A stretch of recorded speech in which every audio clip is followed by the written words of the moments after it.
Aku baru sampai PD daripada Ipoh. Tiba-tiba busy cakap, jom pergi Redang. Ni first time aku nak pergi Redang. Aku ni tak pernah sampai Redang. Yang pernah aku sampai adalah Tioman. Jadi ini first experience aku ke Redang. Apa lagi? Jom. Trip kali ni berbeza, iaitu kami bukan ride. Aku, Busy, Naim dan ada juga seorang lagi special. Nanti kita reveal. Trip kali ni berbeza, kami tak ride tapi kami naik kereta.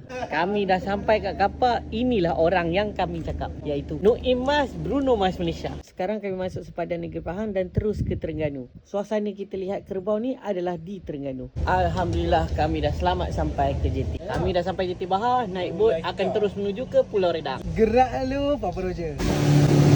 Alhamdulillah kami dah sampai. Baru kita dah sampai JT Laguna, buka jaket Kamatan, naik atas. Gerak. Baiklah. Kami dah lewat sikit sebab kereta busy slow. Jadi kami diberhentikan di JT Laguna sebab air surut dan jalan kaki. Alhamdulillah dah sampai Redang Camp Stay. Kita bersama orang kuat Redang Camp Stay, Udin Berong. Yang best dekat Redang Camp Stay ni, dia adalah satu-satunya yang ada chalet A-shape tau. Chalet A-shape ni dia 2 tingkat tau. Di bawah dia ada katil untuk queen dan di atas katil single. Yang paling best, dia punya tangga pun boleh alih-alih kalau kita duduk 2 orang sahaja. Boleh jimat ruang. Ruang akan jadi besar sikit. Dia ada lampu, shower di luar dan juga di dalam dia ada air humidifier. Boleh kata kipas lah kalau panas. Datang jauh-jauh, pastikan minum air kenduri kahwin. Alhamdulillah ada rezeki sikit, kami lapik perut makan di sini. Jangan lupa follow aku untuk next vlog di Redang.